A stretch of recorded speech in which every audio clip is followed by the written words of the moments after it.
Om Purnamada Purnamidam Purnat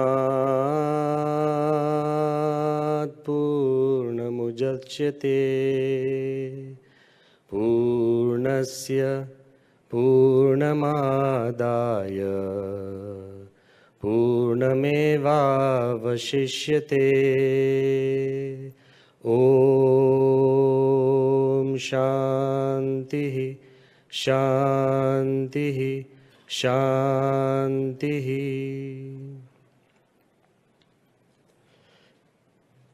In the divine presence of Bhagavan Swami Narayan, in the equally divine presence of my Guru Hari, Pramukh Swami Maharaj, Guru Hari Mahan Swami Maharaj, in the most revered presence of His Holiness Shri Shri Ravi Shankar Ji, whom I respect very deeply, and in the deep spiritual presence of all the galaxy of spiritual leaders who are present here, all of them who are much wiser than me and far, far more experienced than I could ever be. In the most honorable presence of Shri Nitin Gadkari ji, and all the people present on the dais, but in the most august presence of all of you who have been sitting here for more than 3 hours, because the problem with religion is it does not have a sense of time. But I also want to tell you that on a personal note, I had never ever met Vijay Dardaji. But he has a habit of never taking a no. That's the problem of his DNA. I am here because of his love, which reached out to each one of us. I think each one of us on stage has a personal story about him. So on behalf of all of us, we thank you, Vijay ji, your brother Rajendra ji, and your entire family for bringing such a galaxy of spiritual leaders on same stage, and more likely on the same page. Page is more important than the stage. And we are all on the same page. For the last maybe 2-3 hours, we have been discussing and focusing on finding a solution for communal harmony. Now I want to ask you that personally I believe, because I do not want to share ideas from the scriptures or any other place, I want to share 3 examples that I've experienced. And I want to leave you behind with just 3 words. So I personally believe that the way to find a solution or an answer is having the courage to ask the right questions. Most of the time, we do not ask the right questions. Perhaps this imaginary conversation between a theist and an atheist, a believer and a non-believer, a faithful and a non-faithful, perhaps this conversation will jog all of us in trying to search for the right answers. Once, 2 good friends, one who believed in God and the other who did not believe in God at all. While they were walking, the guy who did not believe in God nudged his friend who believed in God and said, "Excuse me, can you tell me how long have we had God on this earth?" Maybe 1,000, 2,000, 3,000, 4,000, 5,000 years? And how long have we had religion on this earth? Please don't take me wrong, because all of us are religious leaders. So the question that was asked, that how long have we had religion on this earth? The spiritual man explained, since time immemorial. Long before time, God and religion have been with us. So that's when the non-religious man asked that if God and religion have been on this earth for so long, why are there still wars? Why is there hate? Why Are there crimes? And why is there disharmony? The poor religious man could not speak at all. And as they walked, the non-religious guy said, then what use is God and religion on this earth? As they walked and they turned into an alley, in that alley at the end of the street, there were a few children who were playing in a puddle of mud. And as they had been playing and playing, their entire bodies were covered with mud. They were dirty. That's when the spiritual man, the faithful, the religious, the theist, he turned to the non-believer and he said, excuse me, how long have we had soap on this earth? The man turned to me and said, what do you mean? He said, soap has been invented by Babylonians almost 5,000 years ago. If we've had soap on this earth for 5,000 years, why are these children dirty?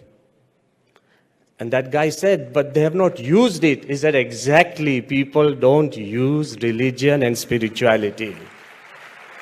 Most of the time, we of smaller minds, we abuse in the name of spirituality, in the name of religion. Conflicts are created which are unnecessary. Emotions are flared up. And we believe that if spirituality is used in the right way, with all these religious leaders on this stage will be able to vouchsafe for.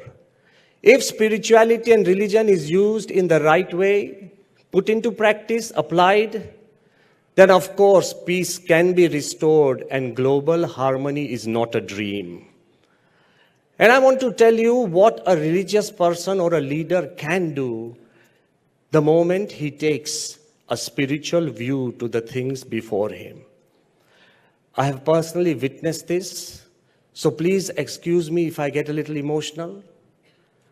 It was a time in Gujarat where cultural disharmony, communal disharmony was ripe in the atmosphere. The year 2002. A smallest word, a wrong statement could create a conflagration of violence. But in that time, 24th September 2002, Swaminarayan Akshardham was attacked by 2 terrorists. I was present there whole night. There was so much gunfire. Even a movie would feel overkill. 33 people died. In Akshardham, where you don't even get a spit of pan, it's so clean, it was full of blood. One sadhu died in my own lap. We have never announced it, but now it's too distant, it's okay. One sadhu died in my lap. I still sometimes hear his voice. At that time, when almost 75% of India stood still in support of Akshardham, when so many experts were predicting a backlash, and there were stray voices of revenge and also justice in the name of justice, His Holiness Pramukh Swami Maharaj, he took a high spiritual stand. He said that the cycle of violence must end, and it should begin with us. He gave a public appeal for peace. That is fine. But he personally told all his devotees, including me, he phoned me and he told me, ke mathe barafni paat rakje. Keep a block of ice on your head. One wrong tear from your eyes will lose more innocent lives. Our job is to sustain and maintain peace and not to seek justice at this time. He taught me that peace is higher than justice. Go back home. If you are having fights with your own brothers, if you are having fights with your own relatives, remember peace is higher than justice. Yes, something unjust has been done.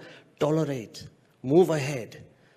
And I also want to tell you, because of this response, Gujarat remained calm. And internationally, in any anti-terrorist conferences, a new word has been coined, the Akshardham response, how a spiritual leader can sustain calm and create peace even in times of turmoil. It is the duty of ours that spirituality can create peace in society.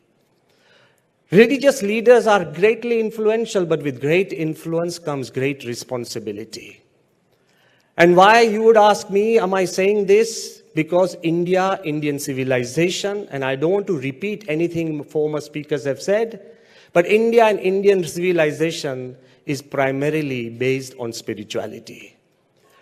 Our civilization has taught us, of course, we should celebrate our similarities, but it has taught us something different. Respect the dissimilarities, appreciate the dissimilarities, and also celebrate our dissimilarities. It is not just looking for similar things. If God wanted uniformity on this earth, let's forget this dream of having just one religion on this earth. It is not possible and it is not appropriate. If God wanted just uniformity, there would be just one flower with one color. But because there are millions of flowers with billions of colors, God loves diversity. If God wanted uniformity, there would be just one fruit with one taste. But He believes in diversity. That's why there are hundreds of thousands of fruits with hundreds of thousands of tastes. And if God created man in His own image, there would be just one face on this earth. But because there are 7 billion faces on this earth with 7 billion ideals, 7 billion mindsets, God loves diversity, and that is what India as a nation is celebrating. India is the birthplace of 4 major religions and the home to all religions of the world. And that is why, if you look at the Vedas, one shlok which is never or hardly you hear is Yatra Vishwam Bhavati Ekanidam. It says that we may be birds of different feathers with different flights, but we live in the same nest. India never asks you to change your feathers or change your flights. Just call India your home. That's the most important fact that our country has taught us. So today, rather than leaving any more messages, I just want to leave you with 3 words. Please take them home and share it with everybody. His Holiness Pramukh Swami Maharaj often said that the dialogue we have on the stage, all religious leaders should have the same dialogue with their followers. Most of the time, what is said on the stage is never heard amongst the followers. And the dialogue we have on the stage and the dialogue we have with our followers should be the same dialogue in our own hearts. I believe this, having a similar dialogue, will create more responsibility. His Holiness Mahant Swami Maharaj often says that when it comes down to unity or harmony, it is not what the world should do, and it is not what we should do. It is what I should do. It is a personal sacrifice that you and me have to make. And these 3 words will summarize the personal sacrifices that all of us have to make. The first word is love, so common. And I believe nobody can better explain love than His Holiness Sri Ravi Shankar Ji. Because he once told me that love is like a flower. It does not choose that I will only give fragrance to this person and that person or this person. Even if you crush a flower, it still leaves you with fragrance. That is love. So love is giving a part of yourself for what we can do for harmony. So let me tell you, every culture, every religious leader, every country and community values the word love. But till now, the word love is a beautiful noun. May this conference turn that noun into a verb. Love only exists in action. In our expressions, in our feelings, how far you are ready to go to reach out to somebody. And in the way we give and forgive. Let me leave you with an example which is important. That of course, as a religious person, I still visit different places of different religious sites. But one thing that really stunned me about Pramukh Swami, in 1999, we had gone to Israel. He asked that let us go to the Wailing Wall, the precious place of the Jews. We all went. I went as a tourist. I wanted to know, so I read everything up. I'm a sadhu. Still, I wanted to know about the culture. But when Pramukh Swami went there, he saw so many Jewish people kneeling and inserting folded papers in the cracks and the crevices of the wall. So he inquired, what are they doing? And somebody said, Swamiji, they're writing their prayers and then folding them into this piece of paper and then putting it in the crevice of the Wailing Wall so God would hear those prayers. Very gently, Pramukh Swami picked. I was shocked, I'm telling you honestly. He picked a yellow flower and silently he put it in the crevice of the Wailing Wall. Then after some time, he picked another yellow flower and put it in another crevice. In the afternoon, I could not resist and I said, Swami, of course it was some Hindu place, maybe you would have prayed, but what prayers did you do? Do you know what he told me? That the first flower I placed, I prayed to God that may all the prayers which have been said here, may they be answered. So then I asked him that what was the second flower for? He said, may all the prayers that will be said henceforth, may they be fulfilled. He completely changed my attitude to a religious place of another religion. It has to be not just respected, it has to be adored, and it has to be prayed before. That will generate so much harmony when you reach out to people. Love should not be just limited to our own followers. They should reach out. And one of the greatest friendship that I would like to quote, because I'm a witness, take two people of different religions, of different education. Remember, even before when I speak to you, everything divides on this earth. Country divides. Language divides. Words divide. Our food divides. Our clothing divides. Even our beliefs, opinions, and philosophy divides. But amongst this division, we have to mature ourselves and transcend these divisions and unite. That is humanity. A friendship which I would like to mention very quickly, that Dr. APJ Abdul Kalam was hailing from Islam. His Holiness Pramukh Swami Maharaj was a spiritual leader of the Hindu Dharma. Kalam did not understand a word of Gujarati, and Pramukh Swami could not speak a word of English. Kalam had PhDs from 46 universities. Pramukh Swami had hardly cleared the 7th standard in Gujarati. Kalam was constitutionally the president of India, and as sadhus, I don't think we have a position in the Constitution of India. Gadkariji, no problem, we don't need a position. But constitutionally, we do not have a position. Kalam was the inventor of the missiles. Pramukh Swami had invented nothing.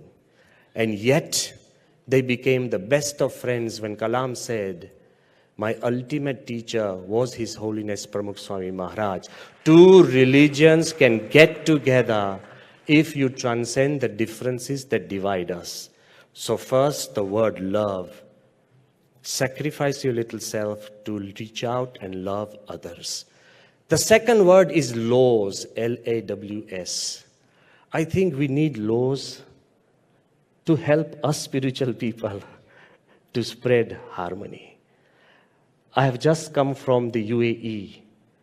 They have not just given us a place to make a temple, but to safeguard everything in 2015, they created an anti-hate, anti-discriminatory law.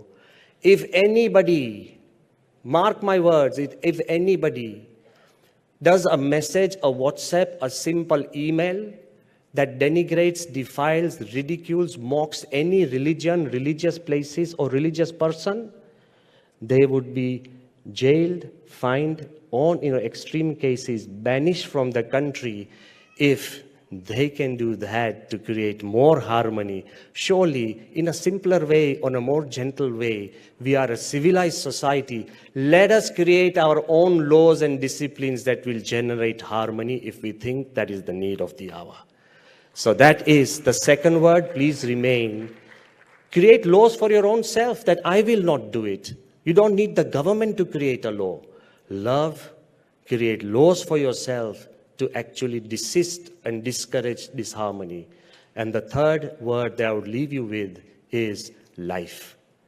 Nothing is more valuable than life. We personally believe that Indian culture has shown us the way to respect life as a whole, not just human life, but animals. Not just animals, but even the vegetation. Environment itself is life for us. Let us reach out and create a lifestyle that does not damage anybody, either through our word, thought, or deed. When we generate that ideology, where life is celebrated, I believe love, laws, and life, above all, is the sanctity of life. If as spiritual people, if as even non-spiritual people, if we love life, let us protect it. I believe all these environmental conferences which are done, they always say, protect environment, protect environment, protect environment. But from whom? From us. We sit in conferences and say, protect environment from us. Let us create a lifestyle which generates harmony. Lastly, I wanted to also tell you that most importantly, when you walk out of this conference, you will still hear that harmony is just a dream. People will still say कि ये सब spiritual leaders ने बात बताई, मगर harmony is an utopian idea. But I also want to tell you that so was landing on the moon once just a dream, but we landed. So is colonizing Mars just a dream, but it will happen. So was space tourism just a dream, but it has happened. And I want to tell you, what's wrong in believing in a dream? If we stop believing in dreams, we will stop living. As a proof of dreams being fulfilled, I'll leave you with the last idea, which is so close to my heart, which has been blessed by His Holiness Sri Ravi Shankar Ji and so many of you, that for 100 or more years, a mandir in Abu Dhabi was just a dream. And I want to tell you, when we began, more than 1,000 people told us that it can't be done. Not you, you encouraged me. More than 1,000 people said that it cannot be done.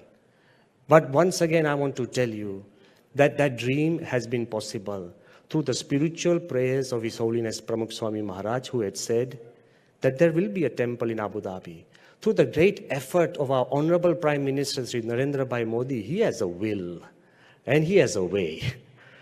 And because of his will and his way, and through the generosity of His Highness, the Crown Prince of Abu Dhabi, Sheikh Mohammed bin Zayed Al Nahyan, who had the heart to give not just 2.5, not just 5 acres, then 13.5 acres for the first traditional stone Hindu mandir in the history of civilization. But it did not end there. They also gave 13.5 more acres of land for parking because Hindus from across the world will be coming there. So that was another thing that they've given. And on that note, imagine how the dream is being fulfilled.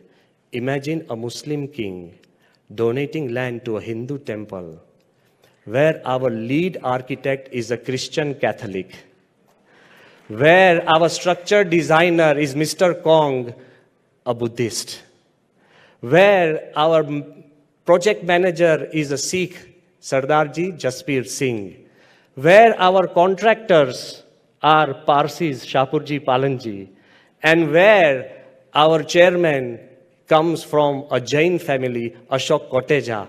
What beautiful harmony in a way a temple can be done. Dreams can be fulfilled. And I request all the great sadhus and people on this stage, please bless us, continue us in your prayers, and all of you, we also invite you in the league, whenever you come to Dubai, please fulfill my dream that all of you can visit it once. Thank you very much. बहुत बहुत धन्यवाद स्वामी जी।